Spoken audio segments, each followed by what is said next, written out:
D'abord Babilo quoi balé ça biso comme mais biso bakso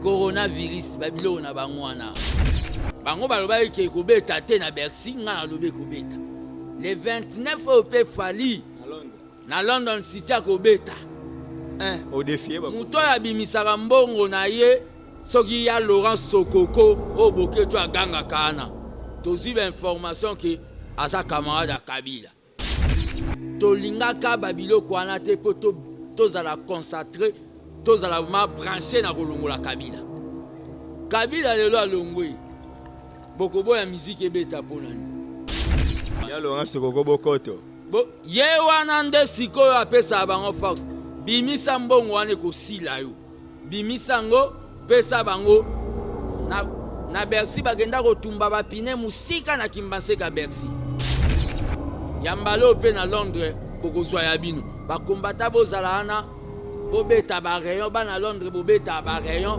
bokota concert ya Fali bozala wana pe Fali récite au dédié yango na ba musicien tout 15% humanitaire pour na ba mama beni Clitir soki ya la ratina te mais ba normal jamais ministre à Clitir vous comprenez Fali akobeta Laurent Sokoko bimisa mbongo no baboke tubali yango ozo comprendre Fali akobeta na London City fils Mkoko a mis d'accord pour na $50,000 eloko bazolo ba kwa corrompre ba président du parlement de okutana na VK na biro nanda kunete ngana neti tiseke le père nazala o ba bengi constant na maluba nanga coalition FCC cash na lingango te Kabila ponanga na benga ke RIP retour interdit au pays akotikalaka kozonga na esusu na magistrature suprême na mboko te bana Guine bana Dar es Salaam bana Poto bana mokili mobimba site FM moko Afrique Info avec Frank Stemai Kiandankala twende X-Bass Marandura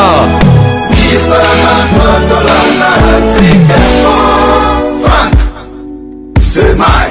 Voilà mbote na bandeko nyonso ba linga Congo démocratique bana mboka bisika nyonso bokutami ezali bongo ya bino émission politique info na kati ya Africa Info bandeko nyonso bolinga masolo politique. Donc lelo mwana mboka Steve Kambanga tozana esengo ya koyambela bino les gardiens du temple fils Mukoko les kakala na Afrique Info to yeba lisu ba nouvelle na été oui total la mais ba abonné Afrique Info lelo bozana privilège ya kosolola en direct na mwana mboka fils Mukoko les gardiens du temple boni santé bonjour ouais santé ça super forme donc PPL dans un système qui a parti au pouvoir quoi IDPS les partis du peuple.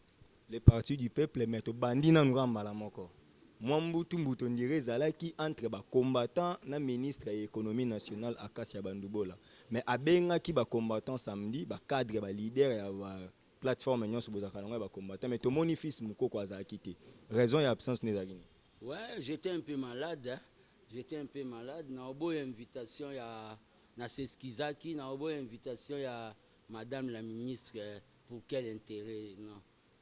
Donc c'est la famille. C'est la famille. Donc tous allons des fois à représentante à UDPS na niveau France, tous allons en communication. Donc c'est la famille madame Akasi. Voilà tant tous allons pour biso tous akiwana tant asisi koloba. Bande comme susu kaka ya ba combattant ba saigner par ba bit ebele to eba kiote. Nzoka ndo zaki mutu muneno bande ko représenter biso na France. Siko mo ba accrocher po yebisa ki bango ke toza famille mo biso na bino to ko welela raté toza bandeko. Est-ce que tant otanga ki message to landa ki message wana na kobima na bango o sepeli ke compromis mo monani na niveau ya famille. Ouais compromis monani po basola ki en famille quoi. Dialogue ya onde tisere da tikela biso ya onde za principe ya dialogue ndenge IDPS fait tambola ka selon ndenge le père atika. Mais lelo yo fils Mukoko ba kizara bino boza une fois au pouvoir mais bino mo bosala ba marche bino mo boza on a contre côté on a côté mo ko bebana au juste quoi expliquer ba tout bozo wela nini parce que bino mo bozo diriger contre c'est-à-dire biso mo na pouvoir biso mo sous l'opposition Ouais, toza biso mo na pouvoir, biso mo na opposition. Mamwanga mde na bandaki yango déjà. Na définissaka yango pour leur gouvernement bimi naza parmi le premier leader à UDPS à lancer en marche. Mais ça a été empêché par la police, par retard, il y a informé la police et pas hôtel de ville. Donc, et après, notre 37e anniversaire est parti, le président Aïe Jean-Marc Kabound a confirmé qu'il y a un pouvoir comme l'opposition. Donc, a confirmé qu'il y a un marche, un pouvoir. Et le but est que c'est contradictoire. Marche, c'est la voie d'expression. Vous combinez à la fois. Vous combinez à la fois pour toi, on a droit à réacter. Peuple a la biso. C'est-à-dire, même ministre a eu des pèses, sur le même amarambango bien té, au cause de marche pour l'ongwana, nous on a bande de touches. Mais les loyaux, est-ce que fils Mukoko est satisfait na cause na coalition FCC cash au banda la mais on dit mais ça ni na yo au comprendre vous obligé à tambola ensemble. Coalition FCC cash jamais ngana ne titiseke le père. Nazala o ba ben constant na maluba nanga. Coalition FCC cash na linga ngote. Mais peuple nda imposa biswango. Nande. Donc, il peut ça que coalition a peut tout ça parce que Baye-Bara qui est candidat na la présidence Chada Rakopola. Ba programmer ce que tricherie na ba député. Baye na système ya ba BBB CCC et bela ba parti. Au lieu baye bisa peuple qui rôle ya député ezaka kaya ko voter ba loi na ba budget bango ba komo ya na ba biloko ya ba cabine ba pont ba biloko ebele. Vous comprenez? Coalition wana et salama pour bazwa majorité. Biso to ça peuple bo voter biso peuple alobi ke lié sa biso. To sala 37 ans, to lié pezala ki rôle la député té.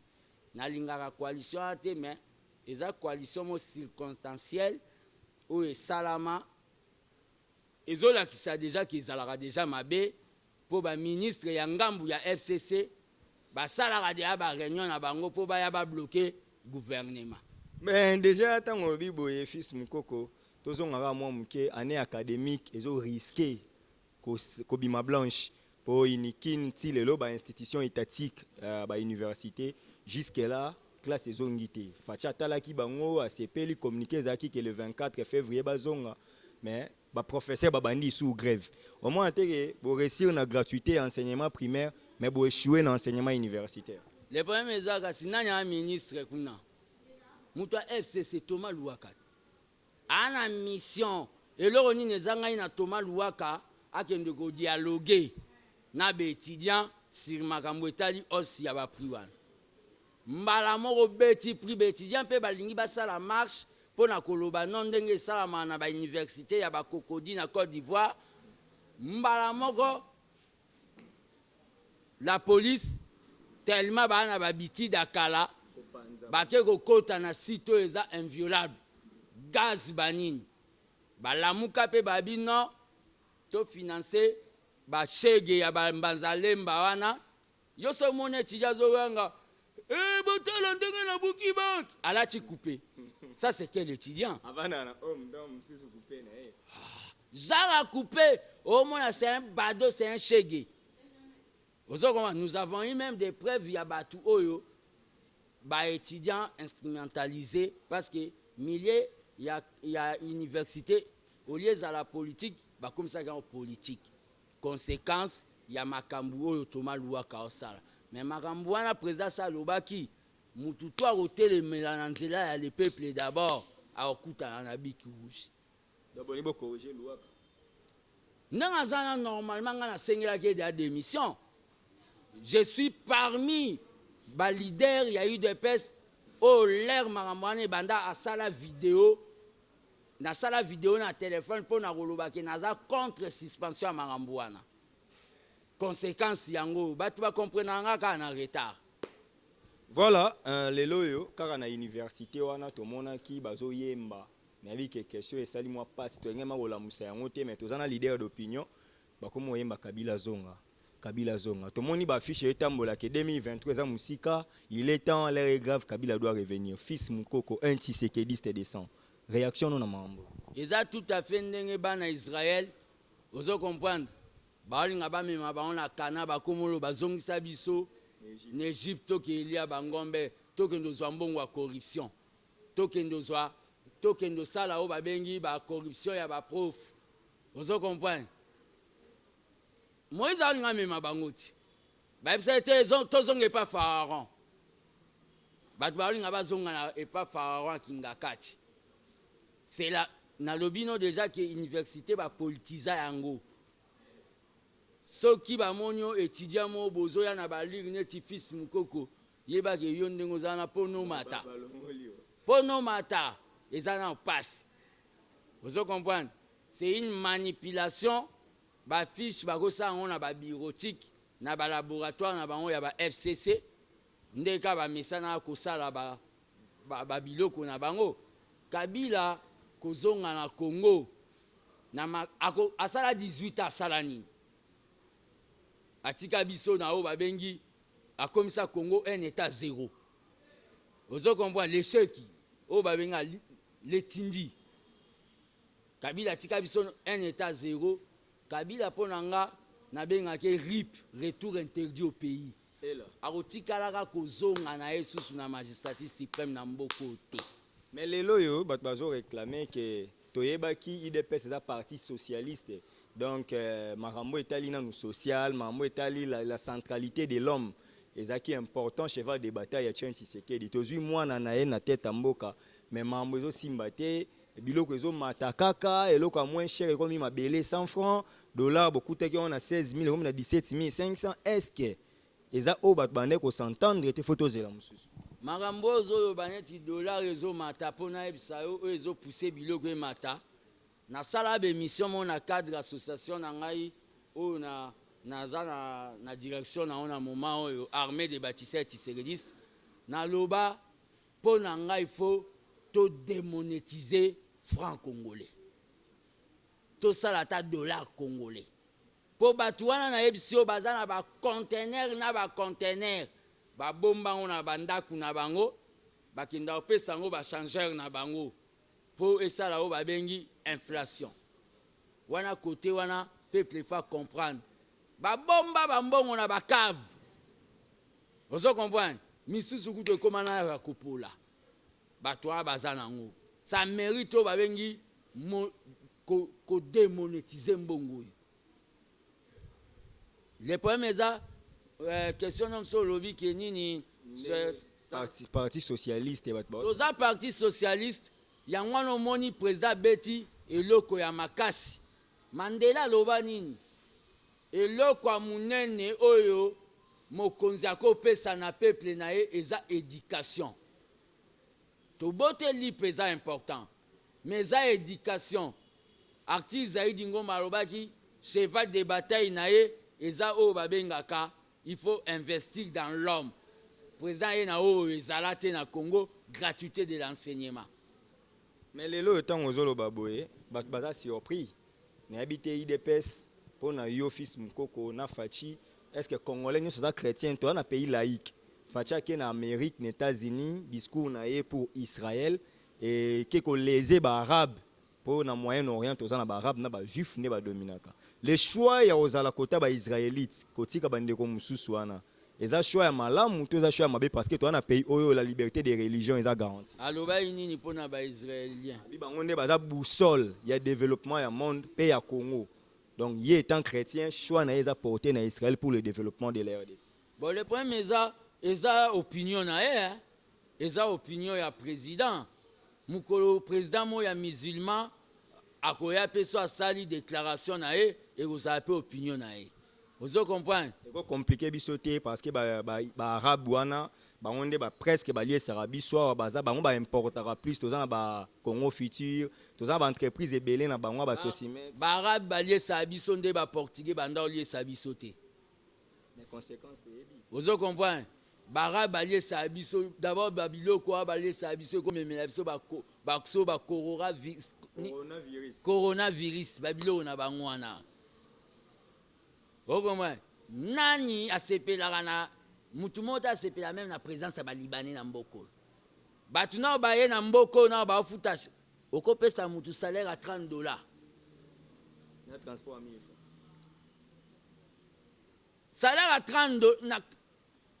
à $30 yango wana lit na biso tanke basocialiste ife ala bafixe smig komba oyo idps ife sala na moment yango wana mais bato ebeye baokende na distraction ya kofingaka kamere kofinga na mwasi na ye ndenge bazotinda bango mais babi yo changer à vie parce que depuis bokanga ba photo bokutana na VK langage ne changea bakoma ko soupçonner eux même na kati ya parti na yo ke oliambongo wa kamere pour fragiliser IDPS bon kokutana na VK za directeur de cabinet ya nani na fati oyo soutenu pe tokutana na VK na bureau na ndako nete po tokende otya kimia na lwala bapo batumbaka bafoto balobi ke ya sénateur a vu bato ya IDPS batumbi bato ya PPRD batumbi bafoto ya président il fallait tosala mission wana ozo comprendre kokutana na VK ke kutu loba ke baoloba nde ozobomba baoloba nde ke fils mkoko ami da corrompre na $50,000 eloko bazoloba po corrompre baprésident ya parlement debout ce qui n'est pas vrai nga makambu ya ko-expliquer batou. J'avais retiré d'abord mes propos il y a 15 millions de dollars. Et ça n'a tina que président Yemo na TV5 à l'Obaye qui est tout tika justice et Samsana. Justice il est le PSA. Justice et bandit dans Moussana, ba magistrat ba autonomé ba on kalaté.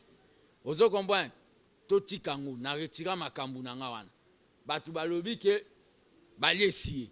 Lelo komi ke mama Mida pour na bengi ba président au parlement debout baza ba master mingi pe ba petit nanga na epsi bango ke non yozo le kana TV au lobby vraiment que mama Mida ndumba soka lobby to commune état de droit au kendo laksa kindumba ya Mida o laksango so koti boloko kansi facha ya obimso aboloko an koloba lobby bon babi aliembongo $50,000 mais là on a elumba rappel soloté dans 50 millions de francs congolais na minute oyo le secrétaire général à parti Augustin Kabuya auti ko benga ba misu na téléphone abi ba meka koloba su makambu wana te yepa liembongo bino batu bo landanga bo pesanga réponse.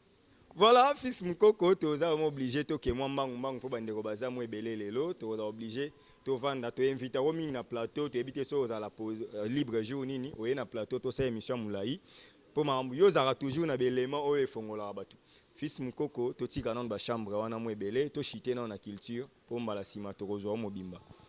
Lelo yo bino ba combattant bokomi ko négliger combat baninga basali combat na bango pona ko boya musique o bozaka ko boya ensemble mais bokomi ko traiter ba combattant ba est-ce que qui combattait la liga malamu ya bino contre Kabila to boko ndima pe bato misuba zela bino bo opposant qui combat ko boya opposant biso boya opposant Fayulu kutu facha abenga opposant abenga terme kutu na babenga te le contradicteur. Vous comprenez? Azan a besoin de contradicteur ya gouvernement. Biso to bobo opposant. Le problème est que bateau bazo sa makambo lelo. Komba na biso to boya ka musique to tchaka embargo. Et alaka poto dégager Kabila. Au moni lebolo ba Kabila sana nu bo mesande komona ba président ba kufaka na Congo. Na ba Nairobi ba président kala na ba Ghana.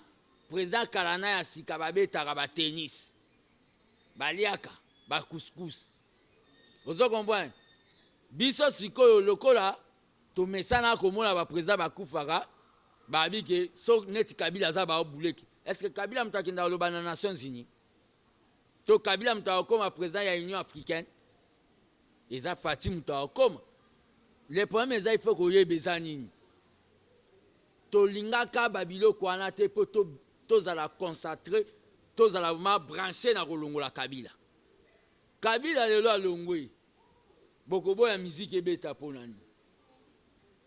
bango balobaki ke kobeta te na Bercy nga nalobi kobeta le 29 oyo mpe fali na London City akobeta au défi moto oyo abimisaka mbongo na ye soki ya Laurent Sokoko oyo boketo agangaka wana tozwi bainformation ke aza camarade ya Kabila aza homme d'affaires te Master Kabila na bango basalaka ya butu wana ya Laurent Sokoko bokoto ye wana nde sikoyo apesa bango force bimisa mbongo wana ekosila yo bimisa ngo pesa bango na Bercy bakenda kotumba bapine musika na Kimbanseka Bercy ya mbalo pe na Londres bokozwa ya bino bakombata bozala wana bobeta ba rayon bana Londres bobeta ba rayon bokota concert ya Fali bozala wana pe Fali récite au dédié yango na ba musicien tout 15% humanitaire pour na ba mama beni nozo lukela Fali on ba problème parce que ya tekaka plus na ba iTunes moi libanda wana ba diaspora nde basomba tant yo sala boye bozui récupération politique et ko engager lelo mwana mboka Fali pour pas perdre influence na ye oya okomisanga ministre ya culture pamba ziana ebisayo omoni culture eza na o babengi eza na 3 étapes eza na o babengi production enregistrement eza na o babengi spectacle ozo comprendre culture ndenge omona yango wana eza pe na o babengi promotion donc ebandaka mingi production promotion na spectacle c'est tout à fait normal culture soki eza eloko moko oyo bato balingi babomango ezokomisa Nigeria riche batanzanien na bacinema ekomisa bango riche culture soki alaka ntina te me banoma jamais ministre ya culture ozo comprendre fali akobeta Laurent Sokoko bimisa mbongo no baboketu balia yango ozo comprendre fali akobeta na London City mais so bige Laurent Sokoko amasa Kabila sere olingo ba FCC za derrière ba makambo ezo combattre pouvoir et bon FCC za derrière makambo to amabeti na moi baza mino na coalition na butu baza bino coalition na butu tunanga na lobelango depuis kala na lingana ngango te na lingana ngango te po bato ba na éducation akoyiba biso to na éducation ya construire simbate le 12 fali le 12 avril pe fali na martyr bon soka sali programme ne ya Congo awa na ebite na Congo banani ba ya opekise na Congo esenga ba fanatique balinga musique ne bakende. Voilà, fils Mukoko, te komi na suka ya émission malheureusement nous sommes tenus en salle émission mukuse parce que a benga ki biso mo ebele bandeko musu baza na sima il faut ba tourner na ye na ebite moi mot d'ordre lelo yo kopesa na bandeko nyonso ba otala yo libanda pe na kati po biso même ba kati batala ba biso moi libanda pe na kati bandeko tu ba otala liloba na ko lobezaka ke na koma o ba obenganga ba camériste akomi basombi ye eza liberté na bino mais nazo expliquer batu kaka na Genève fatia tikalaka ye moko leo tolobi retirer signature mutu alandaki ye na Nairobi à la Cameroun l'ingratitude est condamnable lelo tokabwana bato ya INC toana 42 députés biso bato ya IDPS 43 soki siko bato ya INC bayibozi atosala bino kanai bakosa coalition na FCC tozana équilibre argument ya bongo nde elobi kenga na komi camériste na oseka trop le problème eza na minito ndenge eza wana tozana intérêt ya kozala na bandeko na biso ya INC et à part ça lelo Augustin Kabuya alobi mutu afinga su kamere te ye pe alie mbongo ya kamere ozo comprendre wana mission panza IDPS aza na parti na ye oyo azo évoluer nango yo mutu ofingaka madame Amida kokanisa te kesepelisa mama Marto mama Denise eza neti mpe ozofinga bango lelo bakombata bakitisi niveau ya débat kombata bakomi oloba Menda Zonga choqué bino Menda Zonga mende oyo abanda kokakola bamort bakombata bakufi 200. Ya leka lobi bakufa ika mibale na 2 blessés. Mutalo kutana bozongisa e. Mende oyo Tshisekedi na martyr akanela Kabila te. Aloba yo perroquet national zela pe place wa Bukonzi. Lelo bato akomolo ba menda zonga à cause ya mutema moya mabe. Est-ce qu'il n'y a pas quelqu'un d'autre qui peut remplacer Jolino na Congo? Donc Mendende Azao batindela biso. Messi, non, Messi communicateur porte-parole. Nzamba batindela biso ka Mende Timo Kilerosi la yenda za ministre de la communication. Je ne crois pas eza yango. Donc tous alao ba bengi rationnel, to bakisa ko diaboliser te bato ebele objectif na bango eza na lemba na longwai de pes. Po bazo banga po Fati arosa a des mandats. Mais après des mandats Fati bato ebele ba na difficulté. Po nga pe na oza candidat na congrès. Oh. Oui, na oza la candidat. Congrès IDPS yo candidat po bima candidat président de la République. Bango mo ba yebi ke ba opola na makambo ba sali ba combattant côté ka ba poste na bango. Ozo comprendre kokosa ba on a ba 70% ba so ba misala te. Bango mo ba yeba kopula na bango. Voilà. Nassir oza satisfait, message nous a passé, toi il y a encore quelque chose à ajouter. Ouais, na opesaka ba ça s'appelle un mois de la femme. Mois de la femme donc wane ko raté maman Marthe bonne fête, maman Denise Nyakero.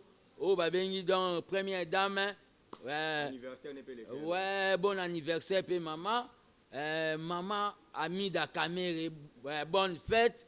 Maman Olive Lembe Kabila, bonne fête. Et dans le cadre de la réconciliation nationale au président Ate Abisso. Voilà, c'était fils Moukoko, donc c'est lui qui était reçu au commune Sengo, au Zaman Sengo, au Sukisinayo. Et rendez-vous prochainement dans le plateau. Dans combien de temps? Si j'ai le temps, parce qu'il y en a beaucoup plus, misala ya armée des bâtisseurs, il faut avoir une vitesse pour préparer fatigué. Donc, il y en a beaucoup plus.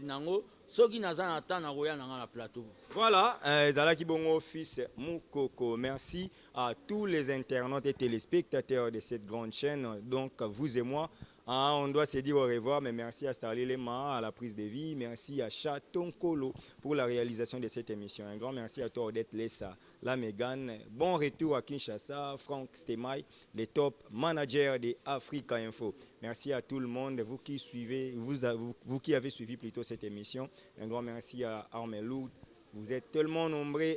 Donc, Emmanuel Mandanda depuis Autriche, Sia Moulex Aigle Noir depuis Paris. On se retrouve très prochainement pour un nouveau numéro. Donc, Kande Tolobara, Mi Bundela, Poso Mi Bundelite, Mutor Bundelo, Azate, Puissance Yaliloba, Eleki Alisasi. Bye.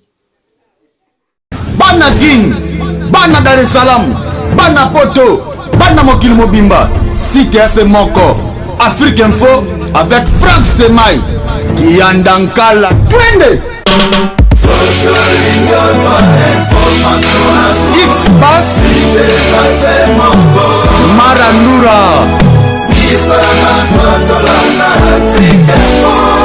Franck Stemay.